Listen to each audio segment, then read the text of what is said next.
You are listening to Kickspot. Is this getting hotter? All right, Migs, it is getting hotter. So we got 2 more wings left.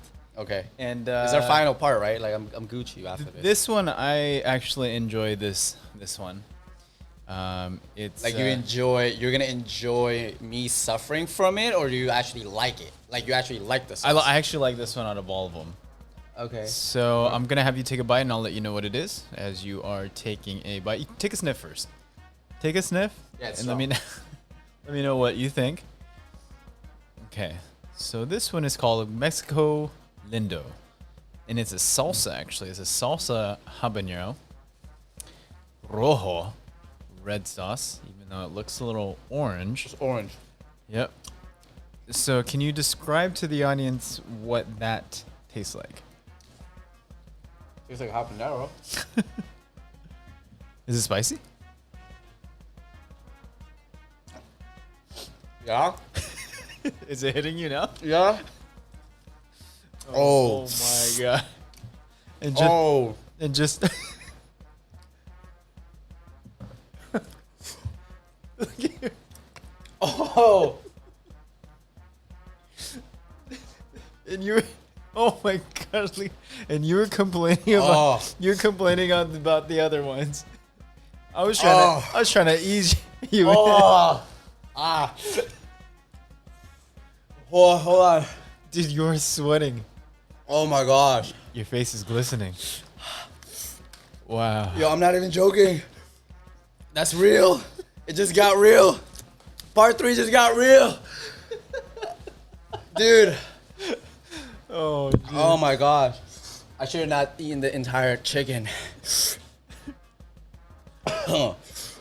Oh snap. What is that? This is right here. It's the Mexico Lindo salsa And habanero. I'm not even like rojo. exaggerating like how I'm feeling. Oh man. So I had Hawaiian food today, and I like doused all my like food. So in what's that. your question? Yeah. So let's get into it as we're speaking here. Actually, let me ask you this question. So I know that you obviously live here now, but let's say that you were to live in the Philippines, and you went back after you came back, went to San Francisco. Your parents said, "Okay, we're going back to the Philippines." What do you think your life would have been like living in the Philippines? Not this hot. It would have been pretty hot. Yeah, Even humid. climate wise. Hold on. Sorry. And I'm trying to answer this question as quickly as I can, as my mouth is on fire right now. And for everybody that knows me, I don't do spices a lot. A lot, like ever. So this is, Like ever. I am like feeling it right here, dude. Is it? What is that? I don't know what senses those are. I am like I'm feeling it right here. On the side of your cheeks? Yeah, like I'm feeling it like, oh my gosh. How my life would be different. So I want to highlight the fact that my parents made a sacrifice, as a lot of Asian American parents have had sacrifice to make anyone that came from Korea, Indonesia, Philippines, Vietnam, Thailand, wherever you were, made sacrifices for their kids to have a better life. So shout out Mama and Papa. You guys gave us the life that we have now, and I saw them work very hard. And if there's one thing I took away from my parents is definitely the value of work ethic. As an Asian American parents that didn't really have much, that had to rely on certain family members that were here, that had to rely on friends that were making here. I barely spoke English. We were living in one room, the 6 of us. And there was one point where we lost our apartment, and we were living in hotels with my aunt and uncle and our cousins. Oh, wow. Yeah. And I told you we lived in a mobile home Yeah. back in the day. I didn't even know that. And then our cousins would live with us too.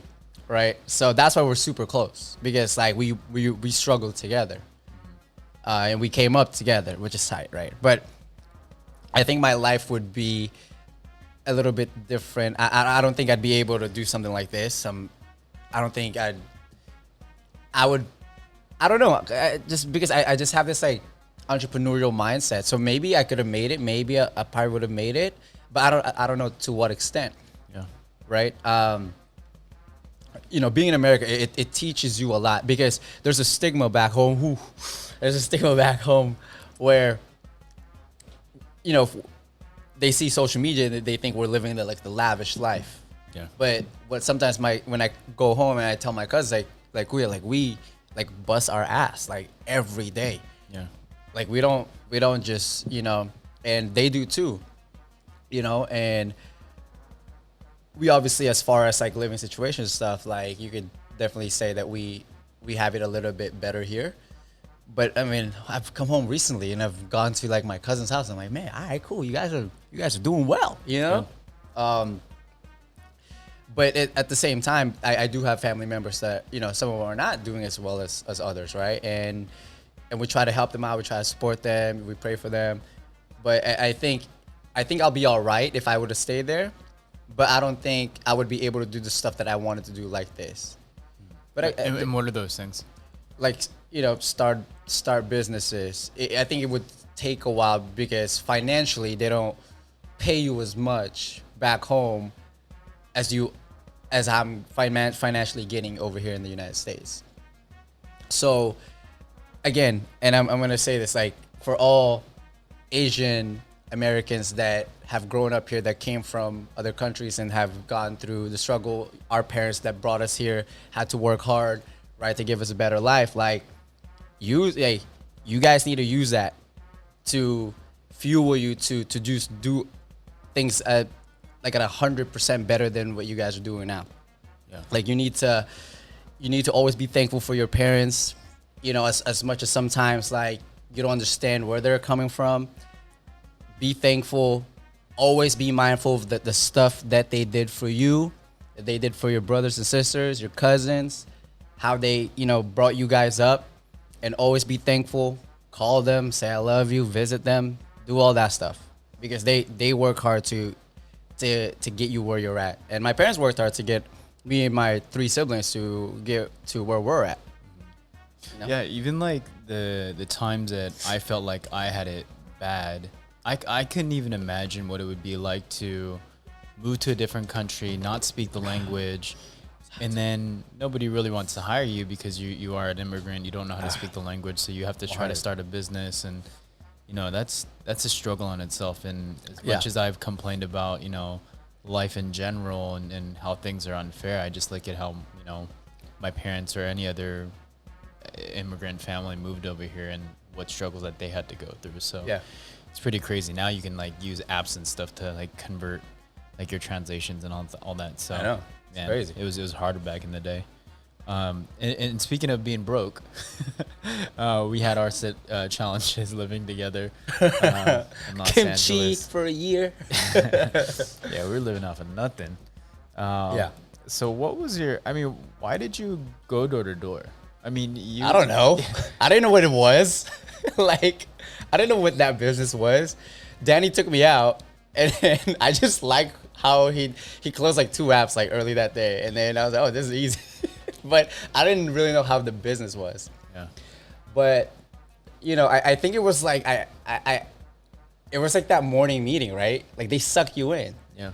That morning, like that Monday morning motivational meeting is what sucks people in. Mm-hmm. And you go, I want to be part of that group.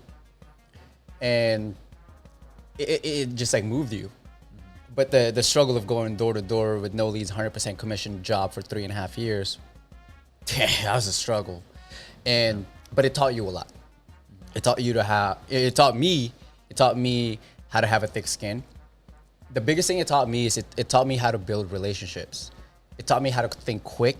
It taught me how to read a person in a situation in an instant, so you can adapt on how you're gonna have conversation with that person. So that's what it really taught me. besides the work ethic, because you had to figure out how you're gonna eat that week, because it's 100% commission. If you don't sell anything, then you don't get paid, right? Yeah. So that's what it taught me. Yeah. And we were living like super broke when we were living in LA. Like how broke you say? Like broke, double broke. Yeah, I would agree with that. I had a Honda Civic with the fire sticker on the side. Remember that? The green Honda Civic? Yeah. That I bought for like $800 because Yeah. that's all I could afford. And then they stole the stereo.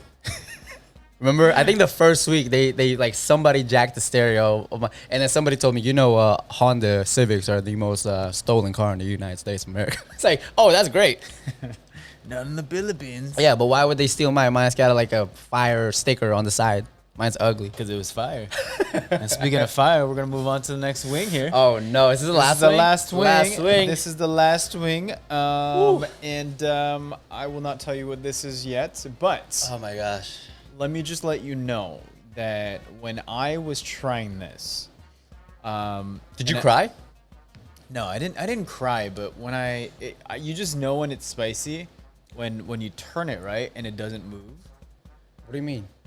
You know, it's more of like it's a slow movement. Usually slow movement, thick sauces. What is what's that? What's the spice level term called? The I don't know. I know what you're talking about, but starts with a K. The Kogo or something like that. I don't You know. know what I'm talking about. I know what you're talking about, but I don't know what this is. But it is a product of South Africa. That's all I'm going to tell you right now. That's great. If you want to take a bite, No, I don't. if you want to take a bite so I can move on to my next question here. Yeah, I might not even answer the question. Oh my gosh. I could. You should Dude, not smell it. I just smelled You it. shouldn't smell it. I'm like not even taking like a big bite. And he is. What kind of weak bite is that? That is a weak bite. I already feel it, bro. I already feel it.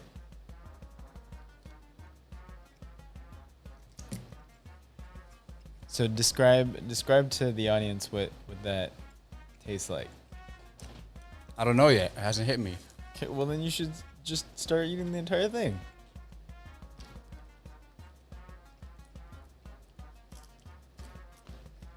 It's like you're waiting for it to hit you. It's like you're thinking really, really hard. Oh crap. Look, it just hit. Yeah, just the moment that it hits your brain. Oh, this is. I could feel it in the back of my nose. Like I could feel it like in my throat. Oh, it's like it's at the bottom of my tongue. All right, so what's what's Migs's passions? What do you not spicy food? You're not supposed to drink water. You know that, right? I don't know. I can't think. Water makes it Oh. worse. Bro, it's like, oh, that's spicy. Oh, that's so. Oh, yo. Save me. What's your question? So what are your passions?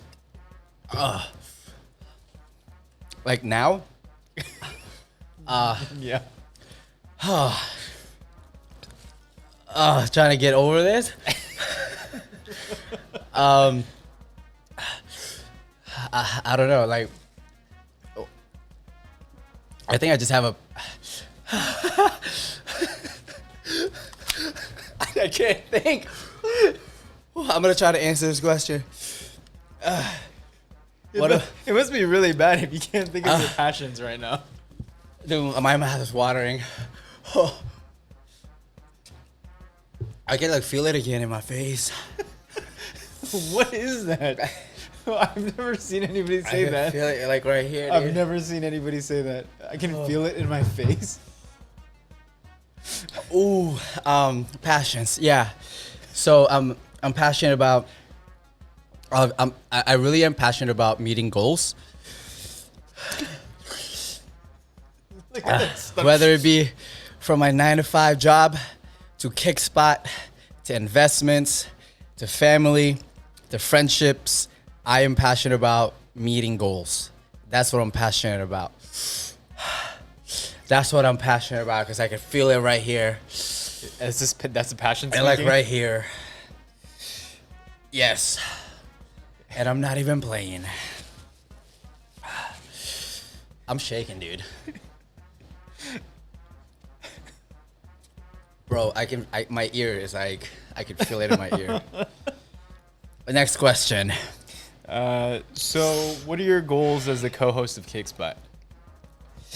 My goal is for us to not do this again. I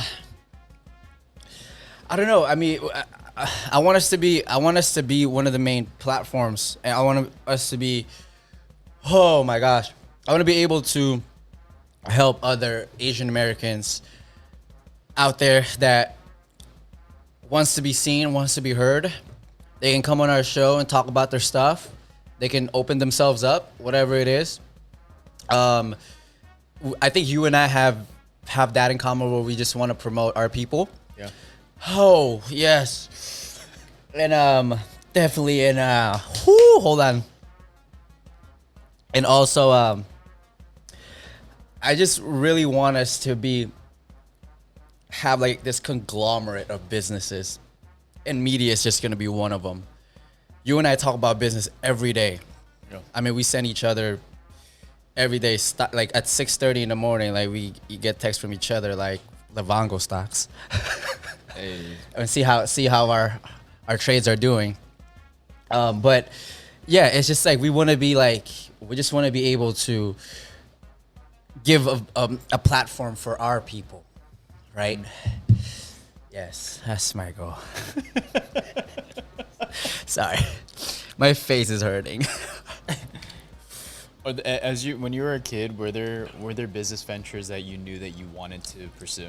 I know I was gonna be a salesman. I'll tell you that. Really? Ask my mom. I used to sell ice candy. If you don't know what ice candy is, so ice candy, so like cantaloupe, right? Yeah. So my mom would make cantaloupe juice and add like milk in it, and puts it in like this plastic, and we'll freeze it. Yeah. Like an ice cream. Yeah.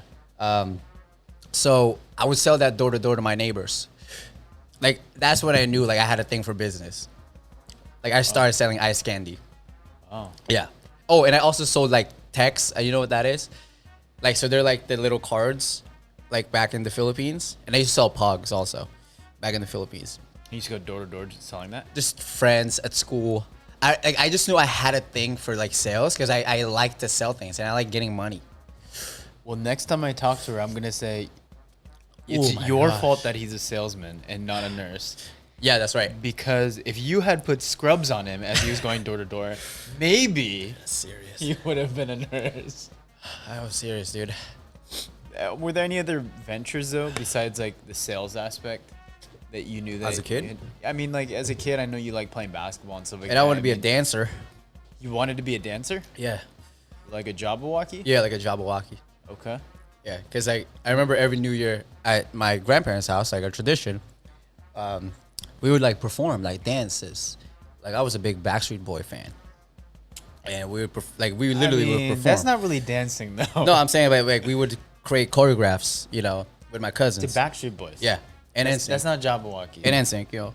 Okay. But I mean, Jabberwocky wasn't alive back then, so. Okay. And Michael Jackson, Usher. So you That would was my- dance like Usher and Michael Jackson. Yeah, Okay. yeah. And where did that dream stop? In college. Why? When I didn't make Cabo Modern or Common Ground. I wasn't good enough. Why didn't Josh kind of raise you? Chef Spinoza? No, I'm Come just on. kidding. Yeah, it was You just gotta like, get. right when I knew I didn't make Cabo Modern, I knew I had to stop dreaming about that. Oh man. Okay, so you put that on the I just danced for stop fun. list. Yeah. And then were there any other? Like it seems like everything that you wanted to do is more in like the entertainment. Yeah, I mean, I don't know. I think as you go through college, you know, you try to figure yourself out. And then I had a passion, and one of my passions is leadership. I wanted to be able to, especially when we were going door to door. I think I got so obsessed with being a good leader and really, changing one's perspective. Like, I love it when you see the good in somebody, you see their potential, and then they meet it. And you were there along the way. You were there to see it. That's why that business was dope, because you go from not knowing a product, right? And somebody teaches you how to sell it. And then once you learn it, you become a master at it. Then you duplicate that skill set, right? And you teach that skill set to somebody else. And then they teach it to somebody else. And then that person teaches it to somebody else. So you see people like really grow. What about the people that have potential that end up quitting? Oh, I mean, that's just like, that was one of me. That was me. So, and maybe they just found a different passion. But I'm not, like, in all honesty, anybody that went through what we did learned something. Yeah. And like learned something raw. The rawest form of education for me was going door to door. Not your cantaloupe sales? Not my ice candy cantaloupe sales, no. Come on. Yeah, I started from that. But you would sell, which one would you sell faster? The cantaloupe or AT&T? AT&T. It's faster? Yeah. Come on. AT&T, bro. Come Okay, on, okay. That's Out easy. of 10 doors that you walked into, with cantaloupe sales versus AT&T, what is the law of average? Cantaloupe sales will win. Cantaloupe, okay. That's what I'm saying. I think we have a new business model. Ice candy. We need to talk Ice about candy. here. We'll do a spiked ice candy. Ooh. With a little spice? No, like alcohol. I know. Pete, someone's gonna take that idea. Oh man. Any other future goals for you? I wanna obviously talk about any like future stuff as we end our segment here, because you already went through the challenge. But any other future passions or future things that you want to get yourself into, things that you want to accomplish off the bucket list? Yeah, I mean, for me professionally, I think it's if I do stay with my current company, obviously becoming a director. But bottom line, I think I have this entrepreneurial bug that I just like to scratch, and I think I have a great support system, and my circle of influence is pretty good. That any business venture that I go into will be fully supported.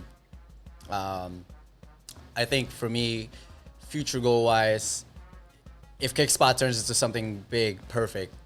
But I know this is just one aspect of business that I want to do. I want to do more.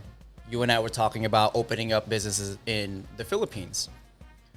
Whether it be a restaurant, we were talking about a boba spot. We were looking for locations. We were gonna take a trip this year until COVID happened. And that's the thing, is I just want to have all these businesses, and then I want us to be able to duplicate that and provide those opportunities for people. That's really what I want to do. Because I know we're gonna have those businesses. Yeah. It's just a matter of time until we get to that point. But once we get to that point, how can we provide that to the next generation of Asian American kids that, oh, they did it. They started from that table at Migs' house. Yeah. And at Jinu's apartment. Yeah. And just looking at it from like the future kids' perspective. Yeah. It's like, man, our dads like started this, and look at it now. Which they'll never know what that's gonna be like. But Leave a legacy, right? Like that's what we're gonna do. Absolutely, leave a legacy is one of the big things. Yeah. So Migs, within the next year, we're gonna have to do another one of these just to do a follow up. Sure, dude. And then we're gonna raise the spice level during that time as well. So hopefully you're able to increase your spice level. I will say the last 3 and the gochujang was the hottest one. Okay. The hottest one was the last one. Yes, absolutely. Like that, literally, like it. Look, I think if you poured more, I would have died.